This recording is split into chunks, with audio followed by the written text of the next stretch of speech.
With the scapegoat, our general discussion of the theory and practice of the dying god is brought to a conclusion. The aspect of the subject with which we are here chiefly concerned is the use of the dying god as a scapegoat to free his worshippers from the troubles of all sorts with which life on earth is beset.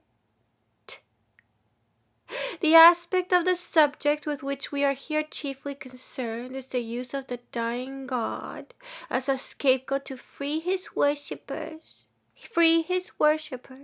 from the troubles of all sorts with which life on earth is beset.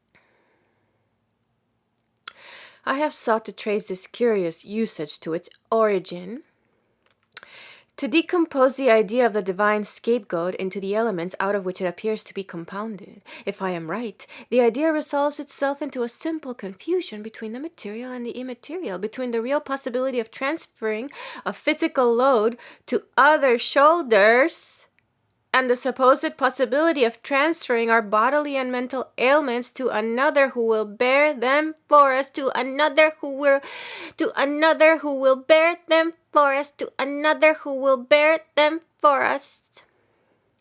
When we survey the history of this pathetic fallacy, from its crude inception in savagery to its full development in the speculative theology of civilized nations, we cannot but wonder at the singular power which the human mind possesses of transmuting the leaden dross of superstition into a glittering semblance of gold. Certainly in nothing is this alchemy of thought more conspicuous than in the process which has refined the base and foolish custom of the scapegoat into the sublime conception of a god who dies to take away the sins of the world.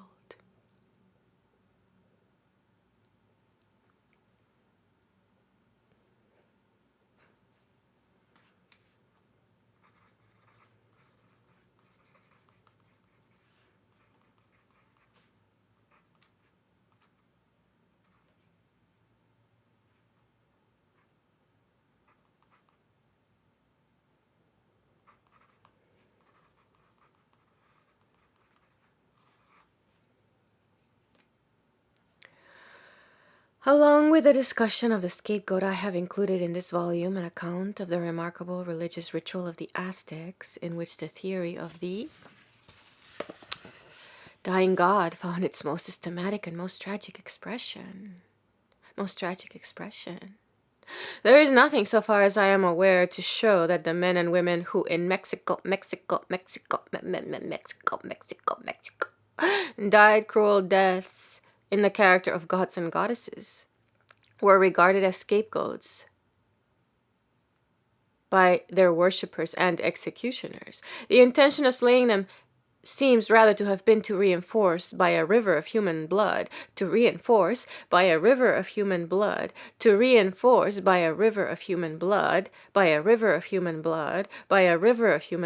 tide of life which might else grow stagnant and stale in the veins of the deities.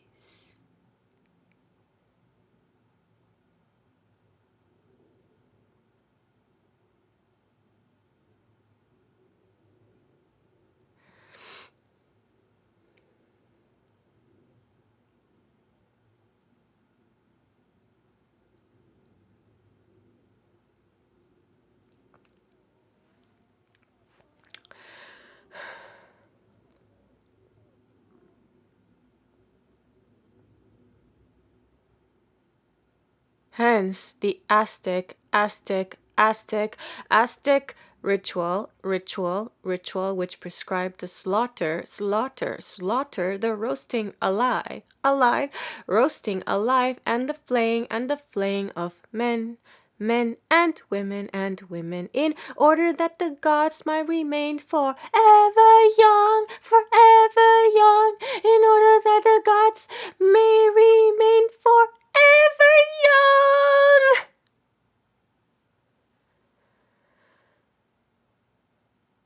And strong conforms to the general theory of deicide, which I have offered in this work. On that theory, death is a portal through which gods and men alike must pass to escape the decrepitude of age and to attain the vigor of eternal youth.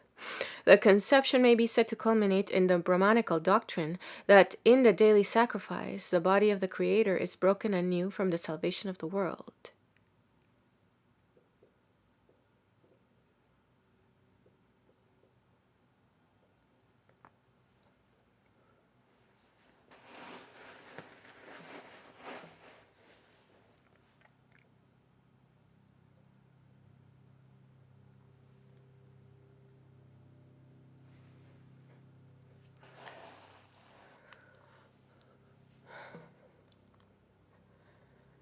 J.G. Fraser, Cambridge, 21st June 1913.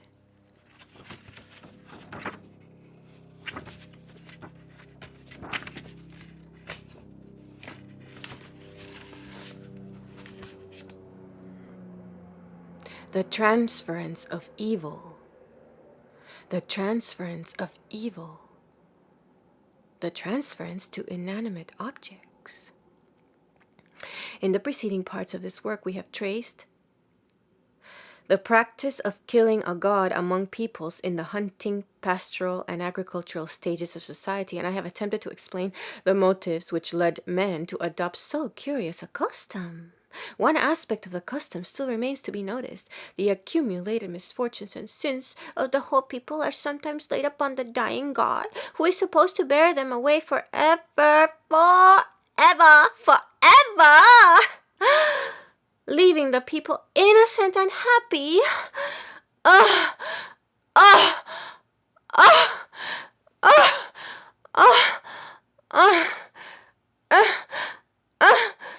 Innocent,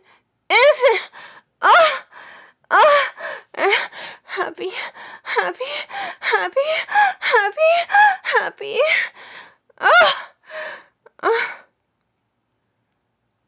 The notion that we can transfer our guilt and sufferings to some other being who will bear them for us is familiar to the savage mind.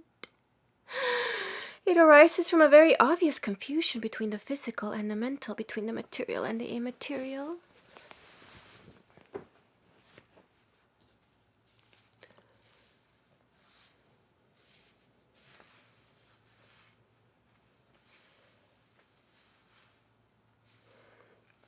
Because it is possible to shift a load of wood, stones, or whatnot from our own back to the back of another, the savage fancies that it is equally possible to shift the burden of his pains and sorrows to another, who will suffer them in his stead.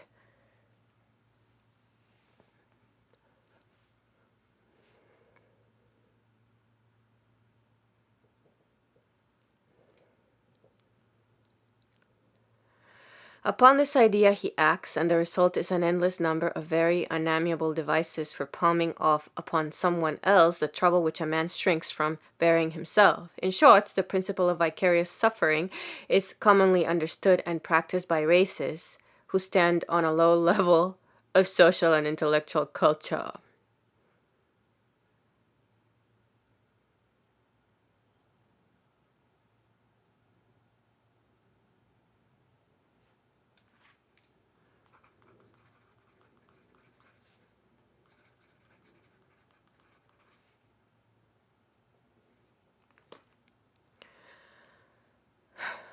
In the following pages, I shall illustrate the theory and the practice as they are found among savages in all their naked simplicity, undisguised by the refinements of metaphysics and the subtleties of theology. The devices to which the cunning and selfish savage resorts for the sake of easing himself at the expense of his neighbor are manifold.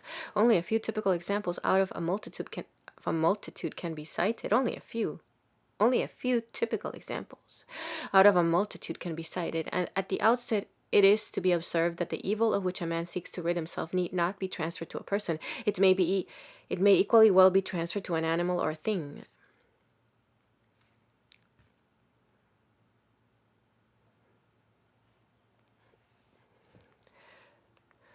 Though, in the last case, the thing is often only a vehicle to convey the trouble to the first person who touches it.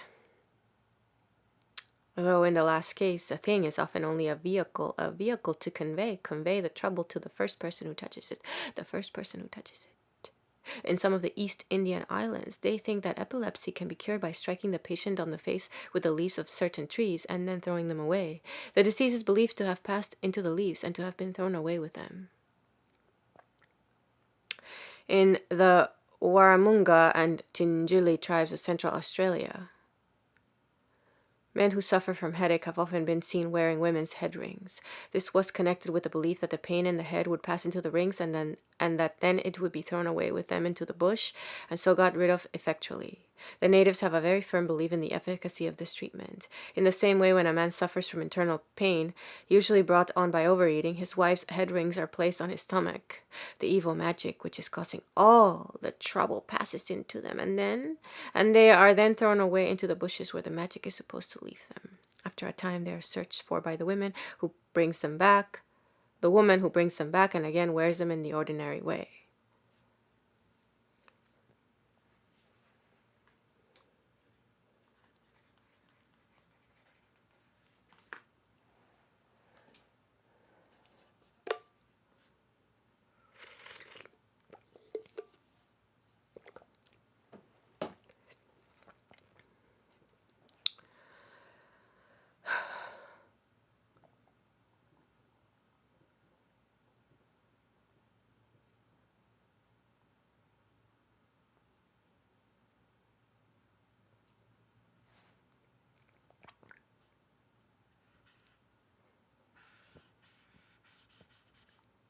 Among the Sihanaka of Madagascar, when a man is very sick, his relatives are sometimes bidden by the diviner to cast out the evil by means of a variety of things, such as a stick of a particular sort of tree, a rag, a pinch of earth from an ant's nest, a little money, or what not.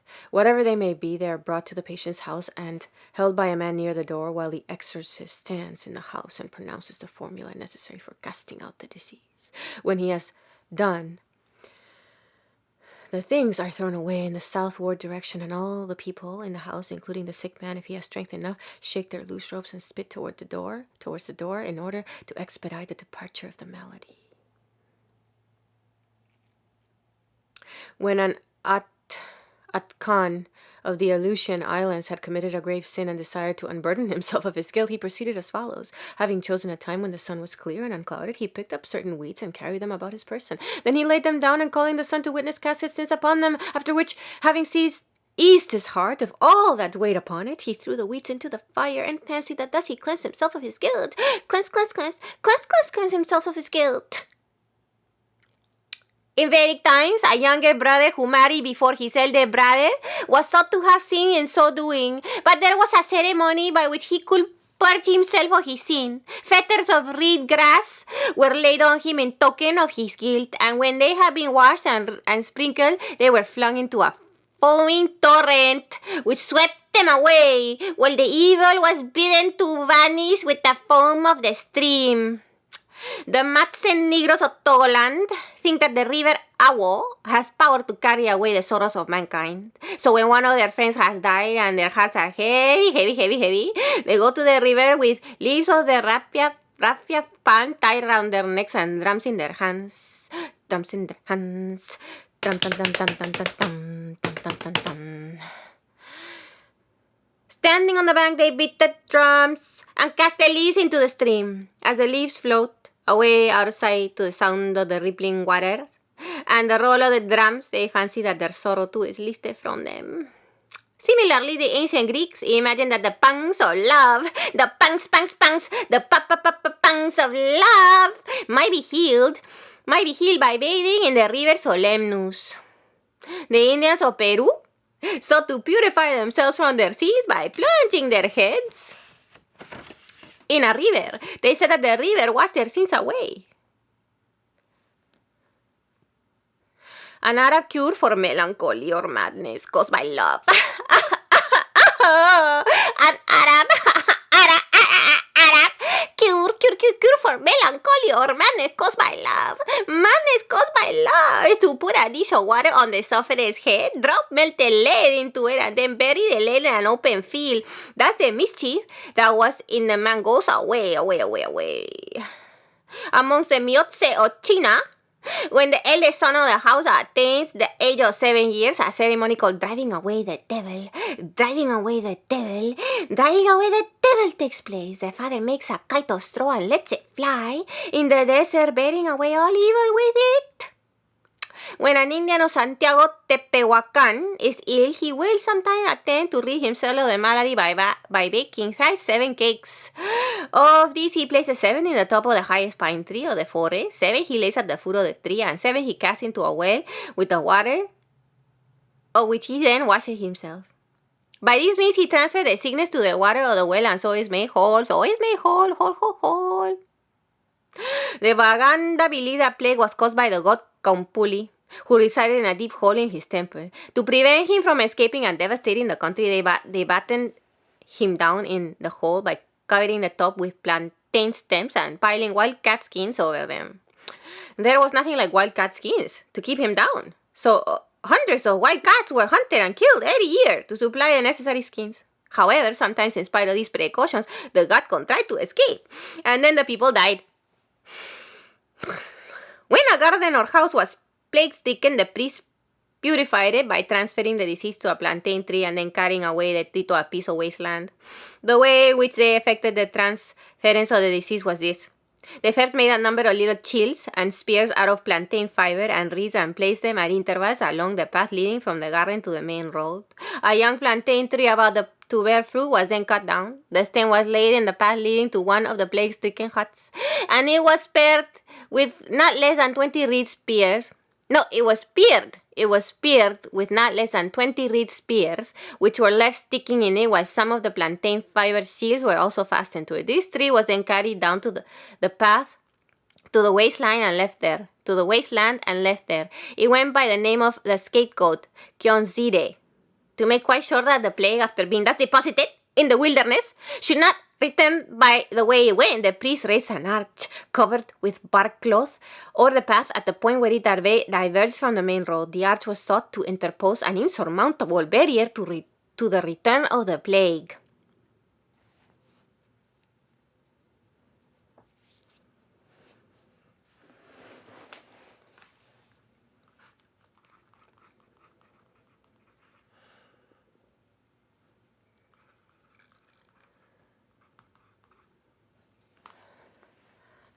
Dayak priestesses expel ill luck from a house by hewing and slashing the air in every corner of it with wooden swords, which they afterwards wash in the river to let the ill luck float away downstream. Sometimes they sweep misfortune out of the house with brooms made of the leaves of certain plants and sprinkled with rice water and blood.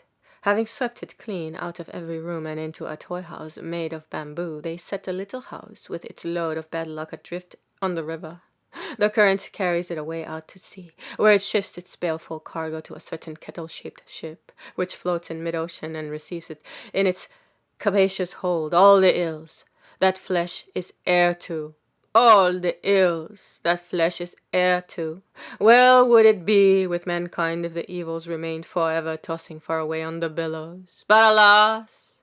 They are dispersed from the ship to the four winds and settle again and yet again on the weary Dayak world. On Dayak rivers, you may see many of the miniature houses laden with manifold misfortunes, bobbing up and down on the current or sticking fast in the thickets that line the banks. These examples illustrate the purely beneficent side of the transference of evil. They show how men seek to alleviate human sufferings by diverting them to material objects, which are then thrown away or otherwise disposed of, so as to render them innocuous. Often, however, the transference of evil to a material object is only a step towards foisting it upon a living person. This is the maleficent side of such transferences. It is exemplified in the following cases. To cure toothache, some of the Australian blacks apply a heated spear thrower to the cheek. The spear thrower is then cast away and the toothache goes with it, in the shape of a black stone called karich. Stones of this kind are found in old mounds and sandhills. They are carefully collected and thrown in the direction of enemies in order to give them toothache. In Mirzapur, a mode of transferring disease is to fill a pot with flowers and rice and bury it in a pathway covered up with a flat stone. Whoever touches this is supposed to contract the disease. The practice is called chalawa, or passing on the malady. This sort of thing goes on daily in Upper India. This sort of thing goes on daily in Upper India, often while walking of a morning in the bazaar. You will see a little pile of earth adorned with flowers in the middle of the road. Such a pile usually contains some scabs or scales from the body of a smallpox patient, which are placed there in the hope that someone may touch them and by catching the disease may relieve the sufferer. The Bahima, a pastoral people of the Uganda protectorate, often suffer from deep-seated abscesses. The cure for this is to transfer the disease to some other person by obtaining herbs from the medicine man, rubbing them over the place where the swelling is, and burying them in the road where people continually pass. The first person who steps over these buried herbs contracts the disease and the original patient recovers. The practice of the Wagogo of German East Africa is similar. When a man is ill, the native doctor will take him to a crossroad where he prepares his medicines, uttering at the same time the incantations which are necessary to give the drugs their medical virtue. Part of the dose is then administered to the patient, and part is buried under a pot turned upside down at the crossroad. It is hoped that somebody will step over the pot. It is hoped that somebody will step over the pot, and catching the disease which lurks in the pot will thereby relieve the original sufferer. A variation of this cure is to plaster some of the medicine or a little of the patient's blood on a wooden peg and to drive the peg into a tree. Anyone who passes the tree and is so imprudent as to draw out the peg will carry away with it the disease. Anyone. Sometimes, in case of sickness, the malady is transferred to an effigy as a preliminary to passing it onto a human being. Thus, among the Baganda, the medicine man would sometimes make a model of his patient in clay. Then a relative of the sick man would rub the image over the sufferer's body and either bury it in the road or hide it in the grass by the wayside. The first person who stepped over the image or passed by it would catch the disease. The first person who stepped over the image or passed by it would catch the disease. Gets the disease.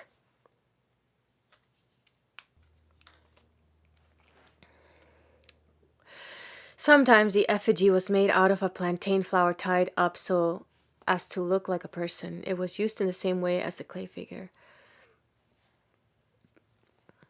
But the use of images for this maleficent purpose was a capital crime. Any person caught in the act of burying one of them in the public road would surely have been put to death.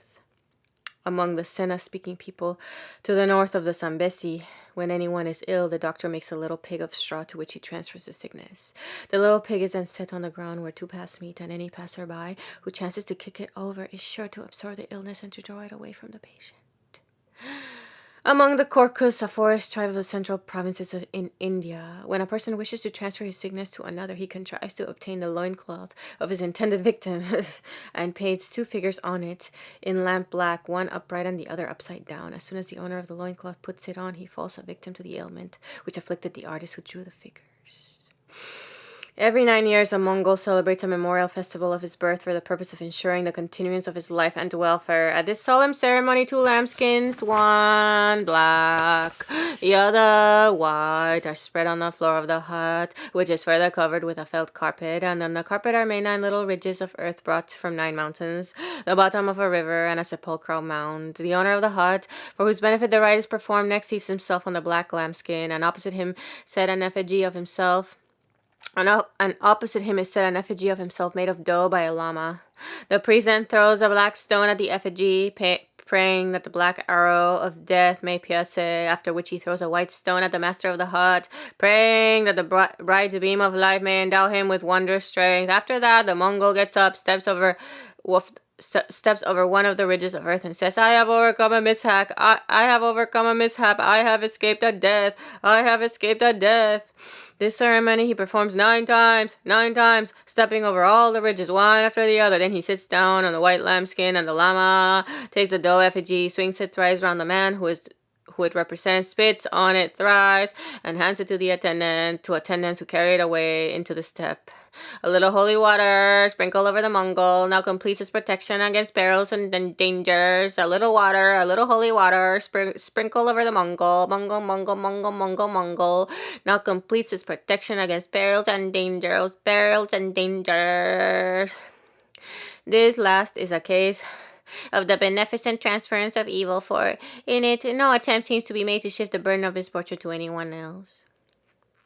In the western district of the island of Timor, when men or women are making long and tiring journeys, they fan themselves with leafy branches, which they afterwards throw away on particular spots where their forefathers did the same before them. The fatigue which they felt is thus supposed to have passed into the leaves and to be left behind. Others use stones instead of leaves. Similarly, in the Babar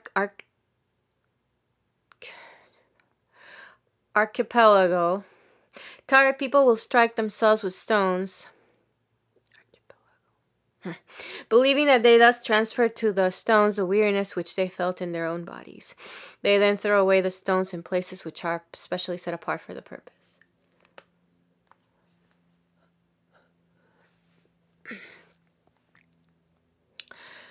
A like belief and practice in many distant parts of the world have given rise to those cairns or heaps of sticks and leaves which travelers often observe beside the path, and to which every passing native adds his contribution in the shape of a stone or stick or leaf.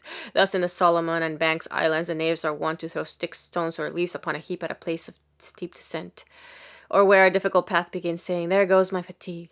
The act is not a religious rite, for the thing thrown on the heap is not an offering to spiritual powers, and the words which accompany the act are not a prayer. It is nothing but a magical ceremony for getting rid of fatigue, which the simple savage fancies he can embody in a stick, leaf, or stone, and so cast it from him. An early Spanish missionary to Nicaragua, observing that along the paths there were heaps of stones on which the Indians, as they passed through grass, asked them why they did so. Because we think, was the answer, that thereby we are kept from weariness and hunger, or at least that we suffer less from them. When the Peruvian Indians were climbing steep mountains and felt weary, they used to halt by the way at certain points where there were heaps of stones which they called apachitas. On these heaps the weary men would place other stones, and they said that when they did so their weariness left them.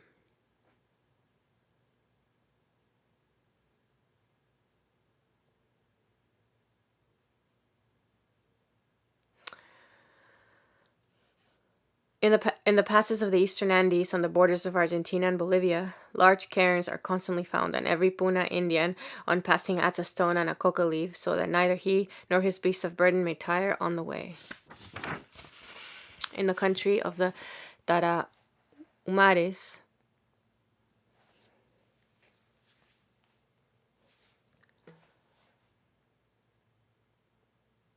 and Tepehuanes, in Mexico, heaps of stones and sticks may be observed on high points where the track leads over a ridge between 2 or more valleys. Every Indian who passes such a pile adds a stone or a stick to it in order to gain strength from his journey. Among the Tarahumares, only the old men observe this custom. Whenever the Tepehuanes carry a corpse, they rest it for some 15 minutes on such a heap by the wayside, that the deceased may not be fatigued but strong enough to finish his long journey to the land of the dead. One of my Huichol companions stopped on reaching this pile, pulled up some grass from the ground, and picked up a stone as big as his fist. Holding both together, he spat on the grass and on the stone, and then rubbed them quickly over his knees. He also made a couple of passes with them over his chest and shoulders, exclaiming, "Kenestiquai! May I not get tired!" And then put the grass on the heap and the stone on top of the grass. In Guatemala, also piles of stones may be seen at the parting of ways and on the tops of cliffs and mountains. Every passing Indian used to gather a handful of grass, rub his legs with it, spit on it, and deposit it with a small stone on the pile, firmly persuaded that by doing so he would restore their flagging vigor to his weary limbs.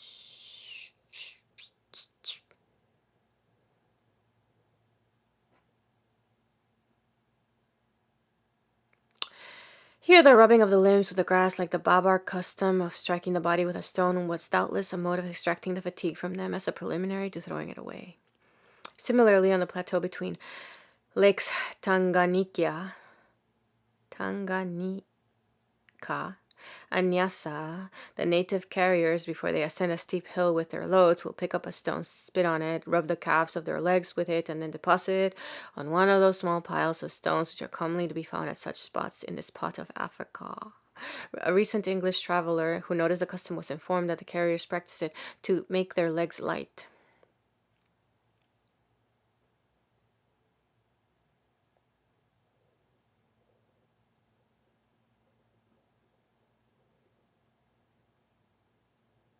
In other words, to extract the fatigue from them. On the banks of the Kei River in southern Africa, another English traveler noticed some heaps of stones. On inquiring what they meant, he was told by his guides that when a Kafra felt weary, he had but to add a stone to the heap to regain fresh vigor. In some parts of South Africa, particularly on the Zambesi, piles of sticks take the place of cairns. Sometimes the natives will rub their leg with a stick and throw the stick on the heap to get rid of fatigue, they avow. Others say that throwing a stone on the heap gives one fresh vigor for the journey.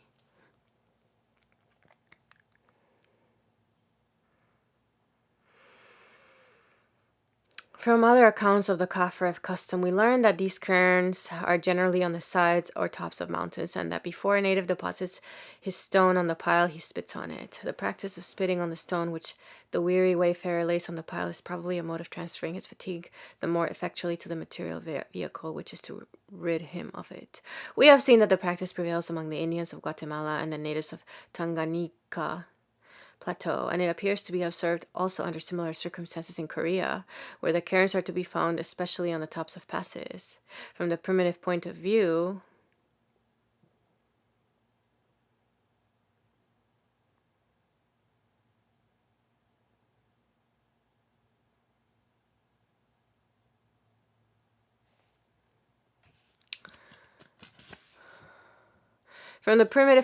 nothing can be more natural than that the cairns, or heaps of sticks and leaves to which the tired traveler adds his contribution, should stand at the top of passes and, in general, on the highest point of the road. The wayfarer who has toiled with aching limbs and throbbing temples up a long and steep ascent is aware of a sudden alleviation as soon as he has reached the summit. He feels as if a weight had been lifted from him, and to the savage, with his concrete mode of thought, it seems natural and easy to cast a weight from him in the shape of a stone or stick or a bunch of leaves or of grass.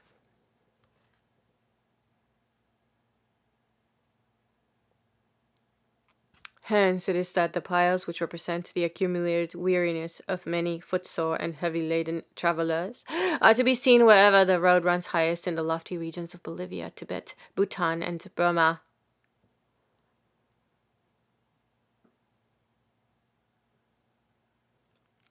In the passes of the Andes and the Himalayas, as well as in Korea, Kaffraria, Guatemala, and Melanesia, while the mountaineer Indians of South America imagine that they can rid themselves of their fatigue in the shape of a stick or a stone, other or the same aborigines of that continent believe that they can let it out with their blood.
A French explorer who had seen much of the South American Indians, tells us that they explain everything that they experience by attributing it to sorcery, attributing it to sorcery, sorcery.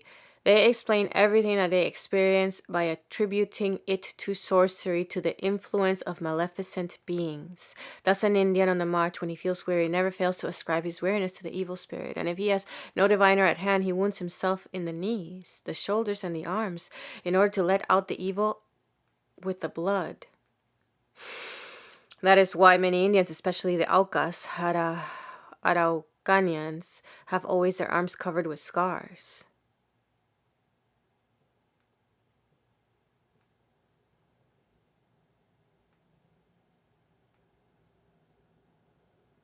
This custom, differently applied, is almost general in America, for I found it up to the foot of the Andes.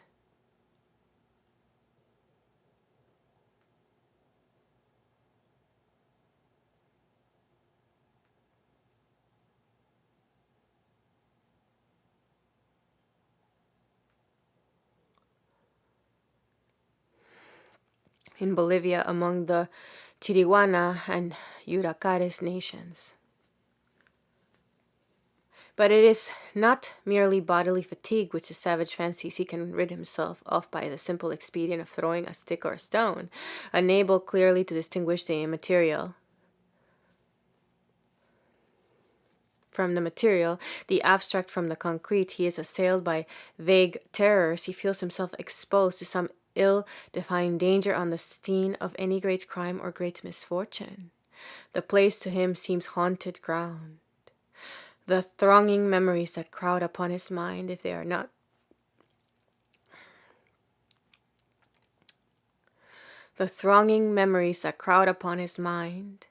not mistaken by him for goblins and phantoms, oppress his fancy with a leaden weight. His impulse is to flee from the dreadful spot, to shake off the burden that seems to cling to him like a nightmare.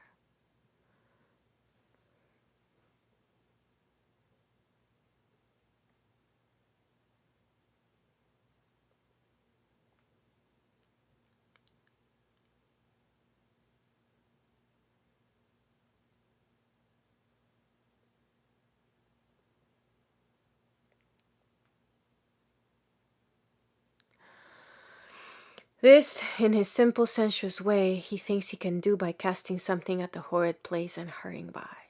For will not the contagion of misfortune, the horror that clutched at his heartstrings, be diverted from himself into the thing? Will it not gather up in itself all the evil influences that threaten him, and so leave him to pursue his journey in safety and peace? Will it not? Will it not? Gather up in itself all the evil influences that threaten him, and so leave him to pursue his journey in safety and peace.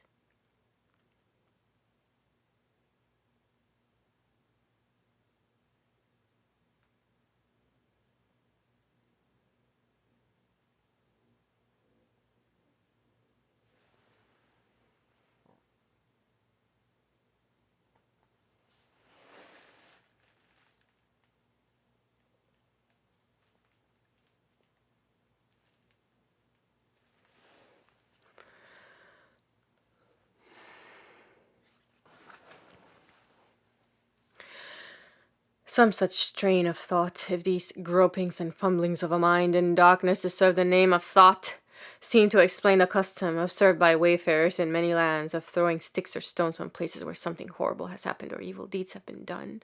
When Sir Francis' young husband was traveling across the great desert of Gobi, his caravan descended towards dusk on a June evening into a long depression between the hills, which was notorious as a haunt of robbers. His guide, with a terror-stricken face, told how not long before 9 men out of a single caravan had been murdered, and the rest left in a pitiable state to continue their journey on foot across the awful desert.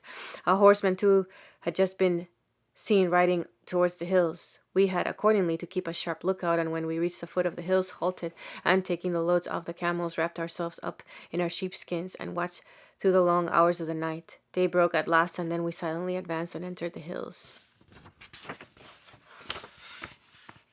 Very weird and fantastic in their rugged outline were they, and here and there a cairn of stones marked where some caravan had been attacked, and as we passed these each man threw one more stone on the heap. In the Norwegian district of Telemarken, a cairn is piled up wherever anything fearful has happened, and every passer-by must throw another stone on it, or some evil will befall him. In Sweden and the Estonian island of Oesel, the same custom is practiced on scenes of clandestine or illicit love, with a strange addition in Oesel that when a man has lost his cattle, he will go to such a spot, and while he flings a stick or stone on it, will say, "I bring thee wood. Let me soon find my lost cattle." Far from these northern lands, the Dayaks of Batang Lupar keep up an observance of the same sort in the forest of Borneo. Beside their paths may be seen heaps of sticks or stones, which are called lying heaps. Each heap is in memory of some man who told a stupendous lie, or disgracefully failed in carrying out an engagement, and everybody who passes adds a stick or stone to the pile, saying as he does so, "For so-and-so's lying heap." The Dayaks think it a sacred duty to add to every such liar's mound to Gongbula, which they pass. They imagine that the omission of the duty would draw down on them a supernatural punishment. They imagine that the omission of the duty would draw down on them a supernatural punishment. Hence, however pressed a Dayak may be for a time, he will always stop to throw on the pile some branches or twigs. Will always stop to throw on the pile some branches or twigs. Will always stop to throw on the pile some branches or twigs. The person to start such a heap is one of the men who has suffered by a malicious lie, He takes a stick, and throws it down on some spot where people are constantly passing, and says, let anyone who does not add to this liar's heap suffer from pains in the head. Others then do likewise, and every passer-by throws a stick on the spot lest he should suffer pains. In this way the heap often grows to a large size, and the liar by whose name it is known is greatly ashamed. In this way the heap often grows to a large size, and the liar by whose name it is known is greatly ashamed.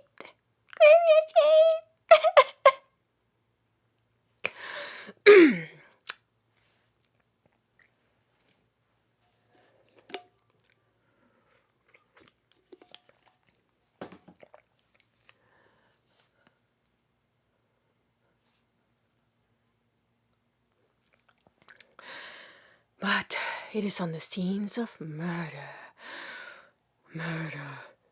and sudden death that this rude method of averting evil is most commonly practiced.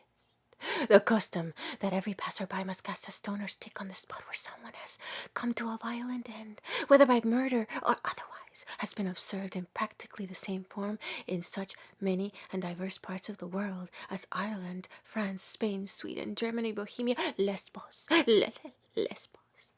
Morocco, Armenia, Palestine, Arabia, India, North America, Venezuela, Bolivia, Celebes, and New Zealand. In Fiji, for example, it was the practice for every passerby to throw a leaf on the spot where a man had been clubbed to death. This was considered as an offering of respect to him, and if not performed, they have a notion that they will soon be killed themselves. If not performed, they have a notion they will soon be killed themselves. Sometimes the scene of the murder or death may also be the grave of the victim, but it need not always be so, and in Europe, where the dead are buried in consecrated ground, the two places would seldom coincide. However, the custom of throwing stones or sticks on a grave has undoubtedly been observed by passers-by in many parts of the world. And that too, even when the graves are not those of persons who have come to a violent end. Thus we are told that the people of Unalakshka, one of the Aleutian Islands, bury their dead on the summits of hills and raise a little hillock over the grave. In a walk into the country, one of the natives who attended me pointed out several of these receptacles of the dead. There was one of them by the side of the road leading from the harbor to the village, over which was raised a heap of stones. It was observed that every one who passed it added one to it. The Romanians of Transylvania think that a dying man should have a burning candle in his hand, and that anyone who dies without a light has no right to the ordinary funeral ceremonies. The body of such an unfortunate is not laid in holy ground, but is buried wherever it may be found. His grave is marked only by a heap of dry branches, to which each passer-by is expected to add a handful of twigs or a thorny bough.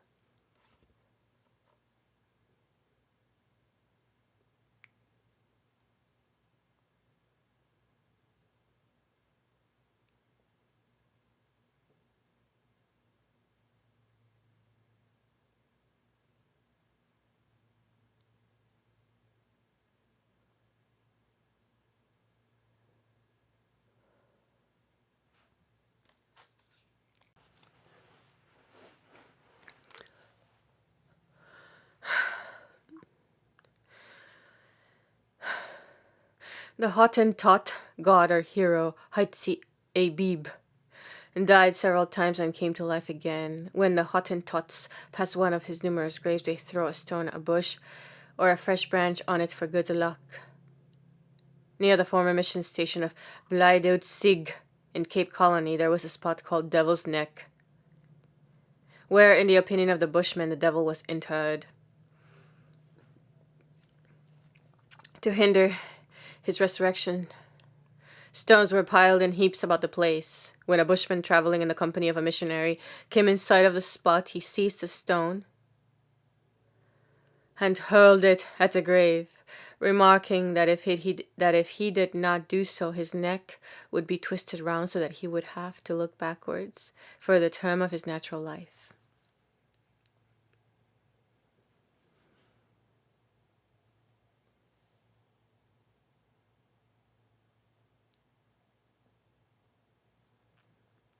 Stones are cast by passers-by on the graves of murderers in some parts of Senegambia. In Syria, deceased robbers are not buried like honest folk, but left to rot where they lie. And a pile of stones is raised over the mouldering corpse. Everyone who passes such a pile must fling a stone at it, on pain of incurring God's malison. In Syria,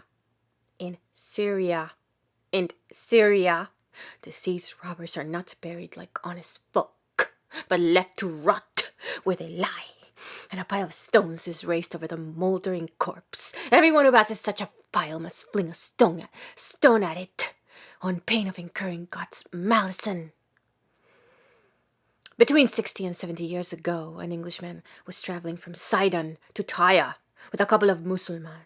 When he drew near Tyre, his companions picked up some small stones, armed him in the same fashion, and requested him to be so kind as to follow their example. Soon afterwards, they came in sight of a conical heap of pebbles and stones standing in the road, at which the two Mussulmans hurled stones and curses with great vehemence and remarkable volubility. When they had discharged this pious duty to their satisfaction, they explained that the missiles and maledictions were directed at a celebrated robber and murderer who had been knocked on the head and buried there some half a century before.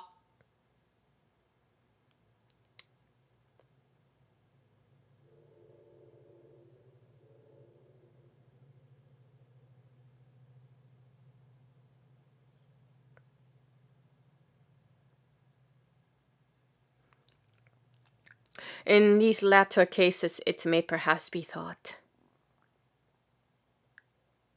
that the sticks and stones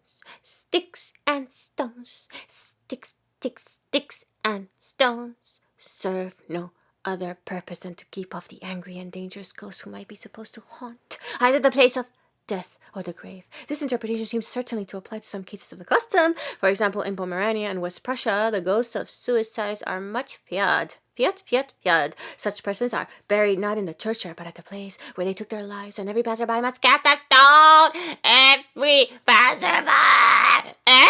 Every passerby cast a stone, cast a stone, cast a stone, or a stick, or a stick, or a stick, or a stick on the spot, on the spot, on the spot, or the ghost, or the ghost, or the ghost, or the suicide, the ghost of the suicide will haunt him, haunt him, haunt him, haunt him, haunt him by night, haunt him by night, and give him no rest, no rest, no rest.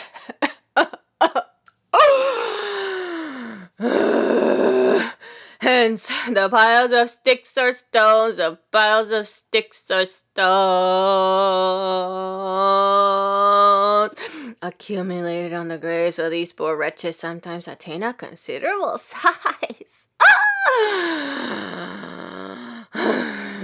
Similarly, the Baganda of Central Africa used to stand in great fear of the ghosts,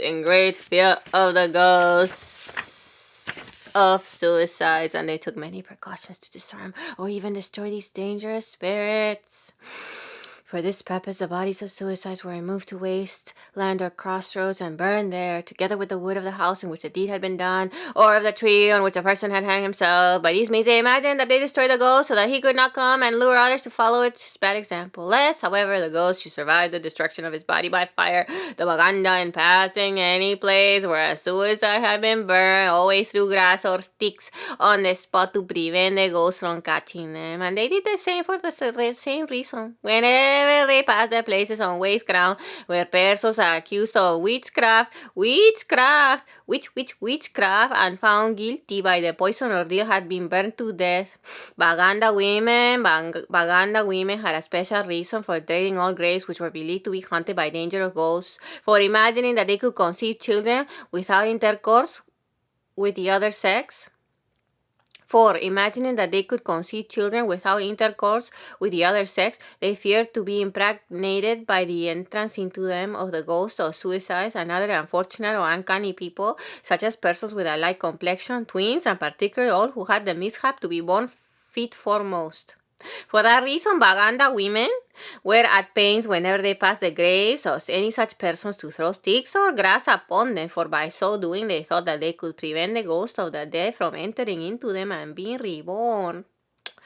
Hence, the mounds which accumulated over these graves became in course of time large enough to deflect the path and to attract the attention of travelers. It was not merely matrons who took care not to become mothers unaware. Mothers unaware! The same fears were entertained and the same precautions were adopted by all women, whether old or young, whether married or single, since they thought that there was no woman, whatever her age or condition, who might not be impregnated by the entrance into her of a spirit.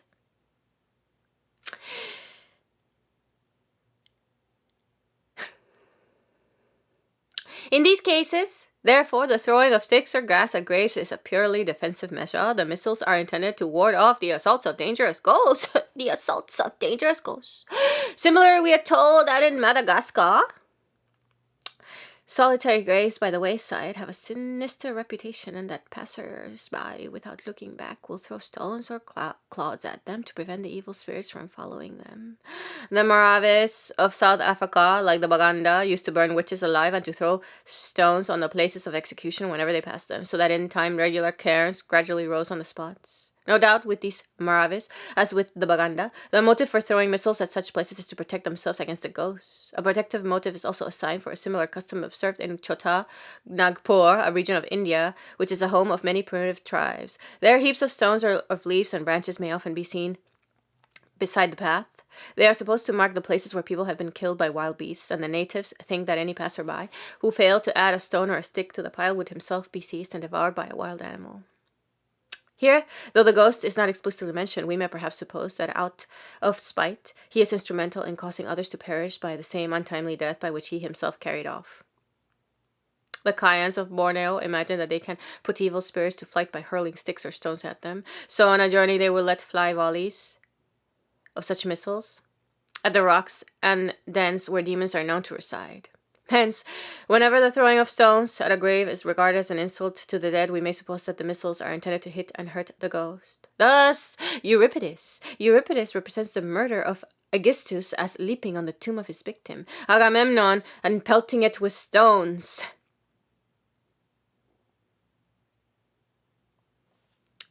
And Propertius invites all lovers to discharge stones and curses at the dishonored grave of an old bawd. Bawd. Bawd.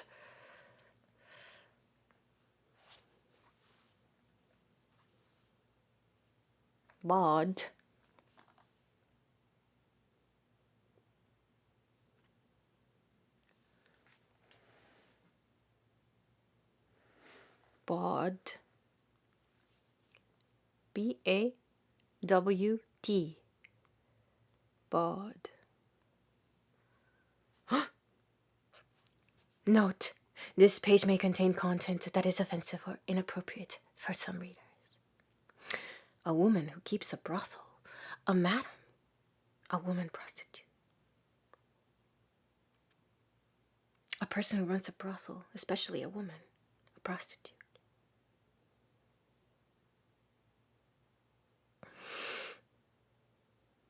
A woman who engages in sexual intercourse for money.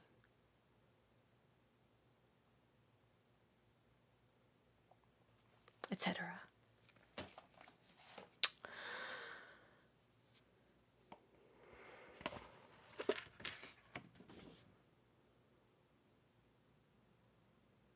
Thus, Euripides represents the murderer Aegisthus as sleeping on the tomb of his victim Agamemnon and pelting it with stones, and Propertius invites all lovers to discharge stones and curses at the dishonored grave of an old bawd.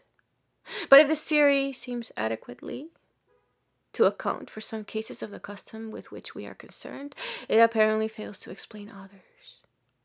The view that the sticks and stones hurled at certain places are weapons turned against dangerous or malignant spirits is plausible in cases where such spirits are believed to be in the neighborhood.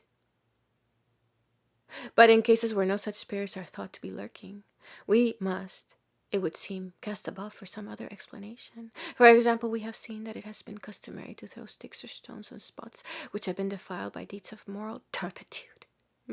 Deeds defiled. Had been defiled spots which have been defiled by deeds of moral turpitude, without any shedding of blood, and again on spots where weary travelers stop to rest. It is difficult to suppose that in these latter cases the evil deeds or the sensations of fatigue are conceived in the concrete shape of demons whom it is necessary to repel by missiles, though many South American Indians, as we saw, do attribute fatigue to a demon.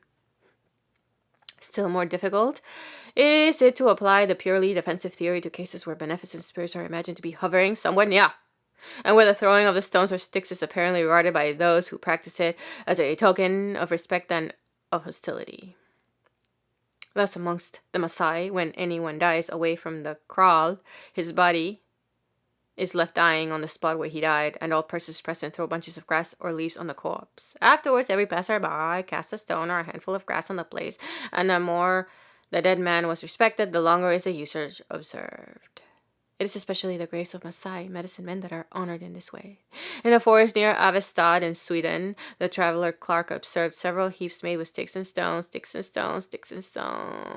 upon which the natives, as they passed, cast either a stone or a little earth on the bough of a tree, deeming it an uncharitable act to omit this tribute in their journeys to and fro, as this custom appeared closely allied to the pious practice in the Highlands of Scotland of casting a stone upon the cairn of a deceased person.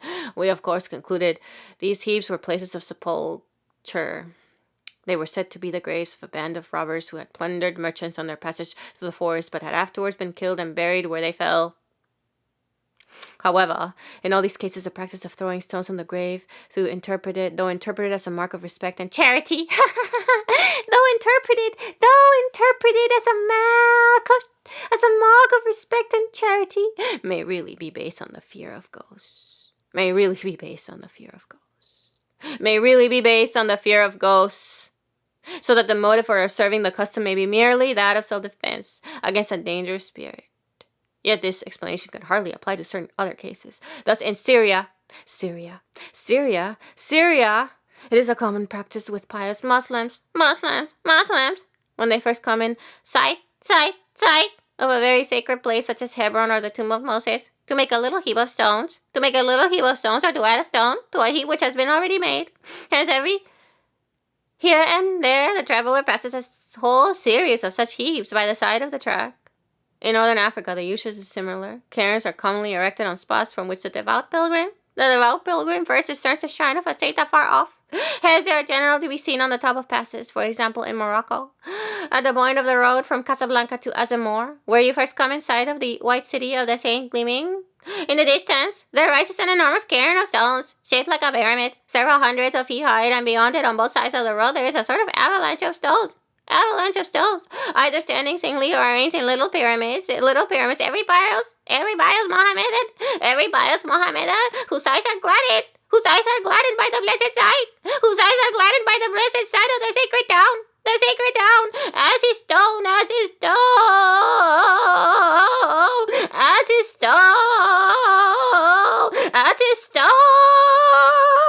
to one of the piles, or bids a little pie for himself,